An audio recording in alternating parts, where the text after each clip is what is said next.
Alright. Welcome back to PPTQ Dublin here at Battlezone. We are underway already in round 2 of 5 of the Swiss, with Chester on your right-hand side with Zoo, and Eric on your left with 8-Rack.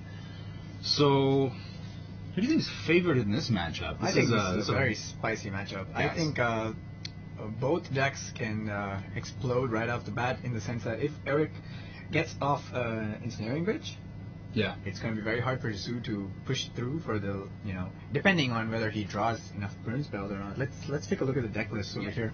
We have, looks like Eric is playing a very standard 8-Rack deck with 4 Beseech the Queen. It's a very interesting addition to the deck that we don't see very normally. I've seen a couple lists that are throwing like 1 or 2 in, but not a full play set.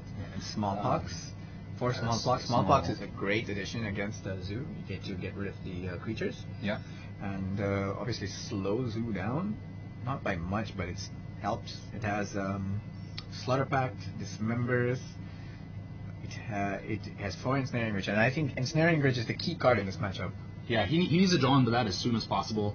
That's going to be able to shut down the attackers of Zoo, to keep him off long enough to let him get 8-Rack down and start discarding his hand, and just kind of whittle him away, essentially, as the turns progress. Looks like so. Chester has started off with I can't quite see it right now, the land, but a Goblin Guide, and looks like that is a blackmail. Yeah, he is. He's started off with a blackmail. These are a couple new cards actually that I haven't quite seen in this deck. Well, let me get you up to speed on that. Let's do so. Yeah. So blackmail is a black card, like we all know. Indeed. Yeah, indeed. And it's a 1 mana cost, and it says target player reveals 3 cards from his or her hand, and you choose one of them. That player discards that card. Right. So it's a Thoughtseize, but not for the entire hand. So the player who's been blackmailed can hold back, his 2 most powerful spells, and let the opponent see just a couple of them. In this case, he's given him 2 Stomping Grounds and a Monastery Swiftspear. So is it non-land card or any card? Any card. Any card. So he can discard lands with this, which is quite nice. In 8-Rack, the idea is you're going to be discarding your hand with other spells anyway. So in essence, blackmail is most often going to be a Thoughtseize, because not unless you play it on turn 1, and in which case your opponent has a full hand. But I can see why. But many players might be wondering, why is he playing blackmail? It's a very bad discard spell. Well, it is, but in 8-Rack, it basically works well in the sense that your opponent is going to be having 3 cards or less most often. Most of the game, yeah. So Chester is following it up with a Stomping Ground and the Monastery Swiftspear that we saw earlier, or another copy of it. Looks like he revealed an Ensnaring Bridge. Yes. Oh, and that is something that Chester is not very happy to look at. Looks like Chester is reading on what that card does. He is not going to be happy with what it does. No, he's not going to be excited for that. I'll leave that on top of the library. Take 3 damage. Whoops. He's they gotta clear that. They haven't quite figured out how to change.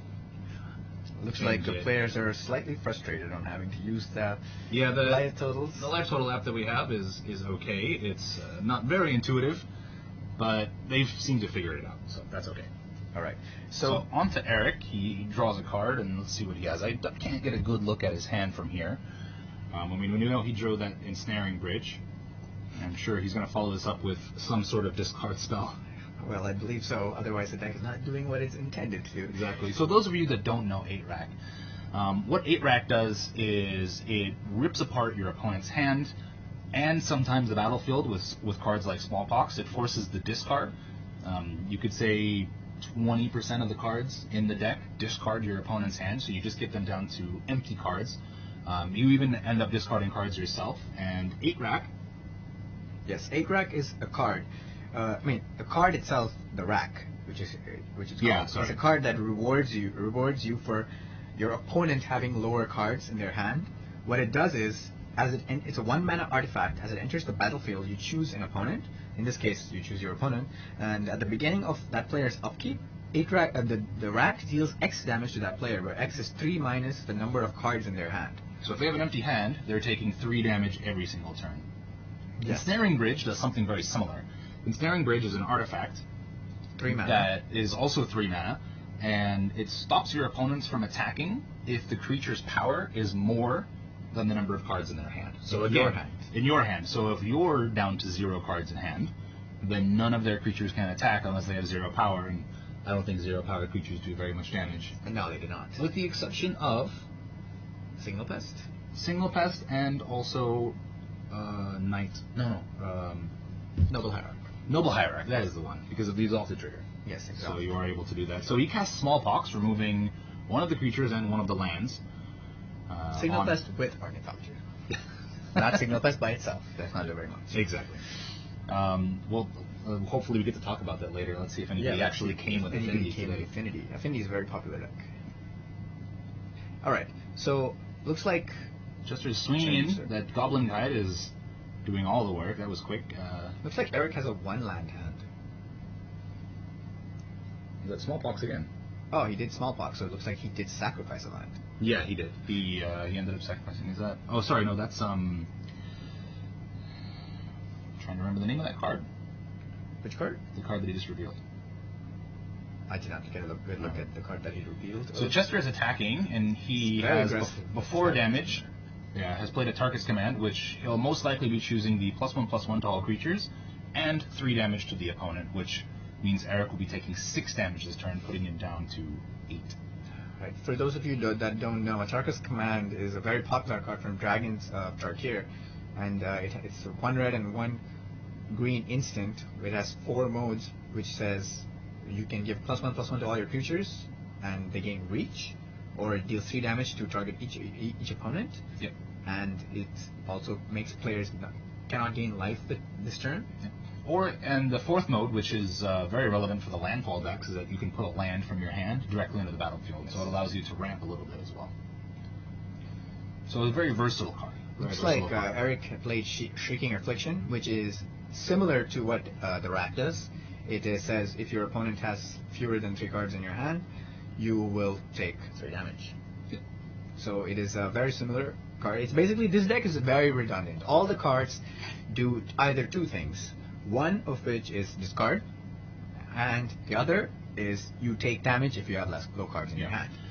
So the deck basically just keeps going and hopefully tries to win that way. But the problem is with playing against a deck like Zoo is Zoo's creatures come on turn 1. So unless you have an Ensnaring Bridge or quickly get rid of the cards in your hand, you are very likely going to die before the deck gets online. Absolutely. And as we can see here, that is basically what's happening. Eric's already at 6 life, and it does not look like he's going to have an Ensnaring Bridge on board anytime soon. No, and I don't think that he actually needs it. That's what he does here. Is that, he played Wrench Mind, which says target player discards 2 cards from their hand for double black. Looks like in response Chester is fetching. Yeah, he's gonna go ahead and fetch a land, and let's see what he does with it. I don't know if he wants it to come in tapped or untapped. I think he only has 1 card in his hand right now, so I'm not sure what he's going to be doing in response. He might be casting something if it's an instant. So let's see what he does with it. Looks like he's Boros Charming. So he has shocked himself, and he's going to Boros Charm. And that is probably game, because Eric is now dead on board. Yep, and that does look like it is going to go to... We're going to go into game 2, 1-0 for Chester, unless Eric can pull something out of the bag right now, and it does not look to be. He does have a Slaughter Pact in his deck. Does he? He does have a Slaughter Pact. He has a 1-off Slaughter Pact in his deck. Well, I mean, he wouldn't be able to... He would still lose the next turn. He can lose fashionably. It's very true. Very, very true. It's almost always better to lose on your own terms. Yeah, exactly. Exactly. Well, Eric is dead on board, so it looks like he is going to take a lethal swing, and that puts Chester up 1 game to Zoo. Yep. Unfortunately, Eric did have the Ensnaring Bridge, but he could not empty his hand quick enough, and the Smallpox really did slow him down in the early stages of the game. I think the Smallpox hurt him more than it did his opponent. Yeah, that's the thing, is that he took himself off the 3rd land, And so he was never able to cast the ensnaring bridge or the rack if he pulled it as well. So there was really nothing that he could have done. I mean, if you think about it, right, like, even then, he wouldn't have been able to get rid of all the cards in his hand, right? Like we were talking about, the problem with Zoo is they get that creature on turn 1. Yep. Right? Yeah, so if you get a creature down on turn 1, the rack deck does not really have that many ways to interact. Yeah, especially if the Zoo deck is on the play. If it's on the draw, it's a little bit different. The rack deck has the ability to interact with the opponent's hand before they can play their first turn, which kind of slows it down a little bit. You normally go for the first creature that you see, essentially, to try to keep them on their back foot a little bit, because that's essentially what the rack does. It's a prison deck. It wants to lock you down. Yes. Not so much of a prison deck as, say, like Lantern Control, but that is not fun to watch. It is not. Fun to play, It's not fun to play against. Excellent deck shouldn't exist. If you sit down willingly against Lantern Control, then there might actually be something wrong with you. So. Yes, I believe so. However, I do know some people that enjoy playing decks like that. So. Playing them is one thing. Playing against them, not so much. Not so much fun. All right, let's take a look at the sideboard. Yeah, so let's start with the rack, since we're on it. Let's start with 8-rack and see what is he going to bring in. We have 1 copy of Flaying Tendrils, 4 copies of Inquisition of Kozilek, 1 Funeral Charm in French, 1 Surgical Extraction, 1 Dismember, 1 Pithy Needle, 1 Sadistic Sacrament, 1 Nihil Spellbomb, 1 Torpor Orb, 1 Ghost Quarter, and 2 Liliana of the Veil. I think it's a pretty straightforward sideboard. I think he wants the Flaying Tendrils in, and that hits both the Goblin Guide and the Monastery Mentor. Yep. Provided that he's on his turn, right? So it's okay. And I think definitely you want to bring in the 2 Liliana of the Veil. It's more removal spells, and Zoo gets on the board very early, so Liliana of the Veil can potentially help stunt their board. What do you think about the Inquisition of Kozilek? I think the Inquisition of Kozilek is a great card in this matchup. Yeah, especially on the play. Especially on the play, and even if not so, because most of Zoo's cards are all 3 mana or less. So Inquisition of Kozilek is going to hit most of the cards in Zoo's hand. I think basically every single Basically one. everything. So you think? I think it's very easy sideboarding out. Like I think you just easily take out the Besiege the Queen. I think Besiege the Queen is way too slow in this matchup. Absolutely. So I don't think it's very I necessary. mean, do you think he'll shave any copies of the rack or Ensnaring Bridge to try to fit in? I some think of the other Ensnaring ones? Bridge is one of the best cards in this matchup. So I don't think you take it out at all.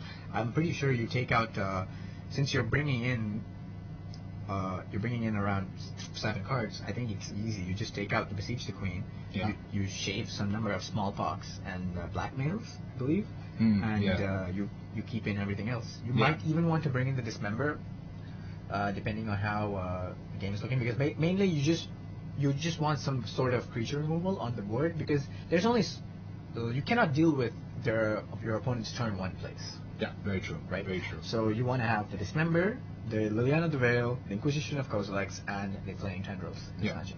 So we're talking about basically 8 cards now. So it's pretty simple. You take out 4 Besiege the Queen, shave some number of Smallpox, shave some number of the Blackmail, and you're good to go. Yeah, I think that's good. So let's take a look at the Zoo deck. So the Zoo deck has in its sideboard 2 Blood Moon, 1 Reflecting Palm, 3 Destructive Revelry, 1 Dragon's Claws, 2 Kataki Wars Mage, 2 Path to Exile, 2 Skullcrack, 2 Spell Skype.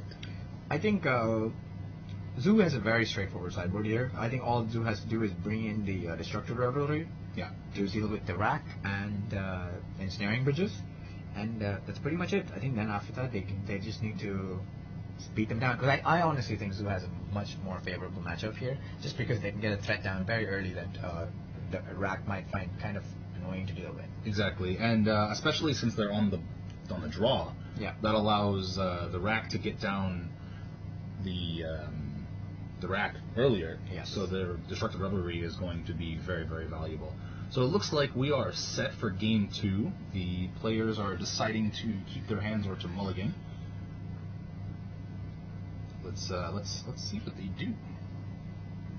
All right, looks like Chester has a land light hand, and he's deciding whether to keep or not. And he's going to go ahead and mulligan.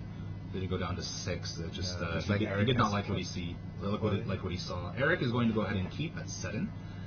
So let's give Chester the thing with chance. rack deck, right, is every mulligan helps you because you're going down a card every time you mulligan. So it's one of the few decks that benefits from mulliganing. Yes, it's one of the few decks that benefits from mulliganing and having your opponents mulligan. Yeah, absolutely. So it's Eric seems to be happy with what he's got. Yes, so it's hopefully we get a good look at his hand so we can let everyone at home know what exactly he's going to attack with. Back to that point is, obviously you don't want to mulligan just because you're playing 8-track. No. But it doesn't hurt you as much as it does other decks because you do have a lot of redundant cards. Exactly. It's nothing like let's go back to round 1 with the mono green devotion. That deck hates the mulligan. No, because you want to have mulligan. the pieces align together, and the less cards you have, the less likely the chance that those pieces will actually align. Absolutely. So Chester goes ahead and he takes 6. And let's take a look. He's slow rolling himself on the mulligan. Yes, looks like he has 2 lands, so I'm fairly confident that he's going to go ahead and keep that. He's going to scry. Did not get a good look at that scry, but let's see if he decides to keep it on top or bottom. And we're going to go ahead and get this game underway. Looks like he is going to keep it on top. Yep. Must be a spell. Potentially. I could say that he doesn't need more than 2. And Inquisition of Kozilek, so we were definitely right on bringing those in. Let's see what we have here. But it's fairly straightforward. I think Eidolon of the Great Rebel, a Wild Nicatl, a Goblin Guide, and a Lightning Bolt are the choices here. I mean, if he's concerned for the long game, I would easily take the Eidolon of the Great Rebel because I think that puts the most pressure on Eric because he's not able to play those discard spells for free. He has to take 2 damage every time he does so. Agreed, but let's see if Eric has any other discard spells in his hand because if he kept the Beseech the Queen in the deck. And he did. That is a very interesting. He goes with the Goblin Guide. He's going to try to shave off a little bit of the early damage as much as possible. So we're going to see a turn 1 Wild Nicatl from Chester's side, and just a pass back. If Eric has some removal, he does have a Slaughter Pact in he hand. takes the Goblin Guide. Yep. I think that's the most questionable Inquisition, I would say. I think there were better choices. Yeah, I mean, there's an argument to be made for the Wild Nicatl because the Wild Nicatl as well, if possible. If you had removal for the Eidolon, I would think I would have taken the Wild Nicatl. But the problem here is Goblin Guide is nowhere near a big of a threat as compared to Wild Nicatl. Exactly. Or the Eidolon of Great Rebels. Yeah, I think the way that Eric is looking at it is that the Eidolon takes a lot longer, so to speak, to come down than the Nicatl or the Goblin Guide. I do believe that the choice should have been Nicatl instead of Goblin Guide. Going by his thought process, yes. Exactly. So, I mean, he does have a removal spell in hand. He has the Slaughter Pact that I think he's going to go ahead and use. He does have the Slaughter Pact? He Pact? does have a Slaughter Pact. Then I think it's a fairly okay decision. Yeah. He basically buffers on 2 life that way because he blanks 1 life or 1 attack, right? Yeah. But another point to note is that the Wild Nicatl is still only a 1/1. That is very true. Now it's a 3/3. Now it's a 3/3. So that's the only thing. That's why the Goblin Guide actually I would have left the Goblin Guide and I would have taken the Nicatl because there is the possibility that you'll top deck a land out of that and it gives you a little bit of. Well, I guess it's all right in this case because Eric does have discard spells. But see, this is what I was worried about. Now every discard spell Eric plays is 2 damage to himself. Yeah. This is why I would have taken the Rebel over the Goblin Guide and the Nicatl, and because it poses far less of a threat as compared to because I mean we might see every spell that Eric plays now is going to be basically a hit from the Goblin Guide. You can imagine that way, right? So absolutely. I think Eidolon or Nicatl would have been the best. I think Eidolon because it hurts Eric in the long game. Well, like we said, he has the removal spell, so I think what we're going to see is he's going to take a little bit of damage off the Eidolon, and then try to get rid of it. Yeah, get rid of it maybe during Chester's next combat. Or on his ends. The question is, does he want to play the Slaughter Pact now? Because if he plays the Slaughter Pact now, he's buffering. He's taking 2 less damage, right? Very true. Yeah. He Slaughter Pacts immediately, gets rid of the Eidolon. He's going to cast So he's going to cast Ensnaring Bridge. So he's going to. Which is actually a very good draw, very good play because now he can. But I do question the ordering of the spells because I think he would have saved 2 life if he Slaughter Pact first and then Ensnaring Bridge. Yes, absolutely. Because now he can Slaughter Pact the Eidolon, and then the Wild Nicatl can attack because he only has 2 cards in hand. Absolutely. So this is actually very. I think that's the thought process, but I do agree that the order should have been. Yes, different. the sequencing is kind of off. We'll see if that 2 life comes back to bite him, or if Or he's we do able know to. that Eric is a fairly inexperienced player, so compared to somebody like Mustafa, for example, in the previous round. So he is making a few misplays, but I think it's one of those things, right? You learn from your plays. Yeah, absolutely. I mean, Get better as the game that's the number one way to learn from Magic. Yes, is definitely. to play and make the mistakes and move forward with that. So we're going to see the Slaughter Pact on the Eidolon of Great Revel, and 2 damage taken from that. So basically, Eric could have been at 15 had he. But he had already declared attackers, so he's going to take the 3 damage from that. So that's I think another misstep from Eric. Right? Where he should have played the Eric Slaughter would have been Pact at before. 15 life. Absolutely, yeah. He's. But let's see if. However, the game is quickly starting to get out of hand because Chester has only 1 card in hand, and all Eric needs to do is dump his hand, play out his spells, and it looks like Eric forgot to tap the 3 mana on his upkeep for the Slaughter Pact. Oh, that is. So we're gonna get a judge call here and see exactly. He had drawn the card already. Oh. So the upkeep was. All right. So he's. Why was the Slaughter Pact put back into his hand? I'm not sure. That shouldn't be back in his hand. It definitely should be in the So graveyard. we're basically going through with the judge ruling right now. So for people who are joining us, we are in PPTQ Dublin.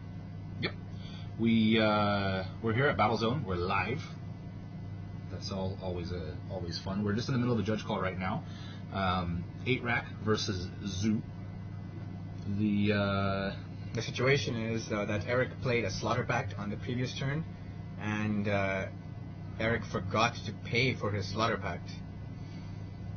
Well, it looks like the judge just ruled that he ended up losing the game. I mean, we have to remember that this is a competitive REL, so like we were saying, Eric is an inexperienced player. Yeah, there's a couple of missteps on his side, and unfortunately he drew his card before. Yeah, he drew his card before he got paid. to pay for the Slaughter Pact, and unfortunately, Slaughter Pact says if you don't do that, you lose the game. Yeah, you lose the game. So, and that's what happened. It's kind of unfortunate, really. Yeah, that's not a. Because it looked like Eric was very, very firmly in the front foot. Well, yeah, that's the thing is that he had the 8-Rack down, or he had an Ensnaring Bridge down, and he only had 2 cards in his hand, so the Wild and the Cattle would have not been able to attack. So he would have locked majority of Chester's attacks down. And that was basically the corner, you know? Yeah. That's Eric trying the corner. Eric can go beseech the queen, search for 8-Rack, then basically the game gets out of hand. Yeah. And, however, like we were saying, Eric is an experienced player. He took 5 extra damage that he didn't need to. He sequenced things incorrectly, and... Fortunately, it cost him the game. Yeah, unfortunately, it just cost him the game. Hopefully he learns from his mistake. So that's one of those things that you won't forget. So it's so it's one of those things where if you lose to a Slaughter Pact trigger, you will always remember to. Absolutely. Yeah. I do agree with that. So let's see if we can get another game. Yeah, let's check and see if we can do that. We'll try to get someone else on there so we can finish out the time that's in the round and get another match for everyone. So just go ahead and sit tight, and we will be right back.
Alright everyone, so unfortunately we're unable to get you a backup game for round 2, so we're going to go ahead and take a break.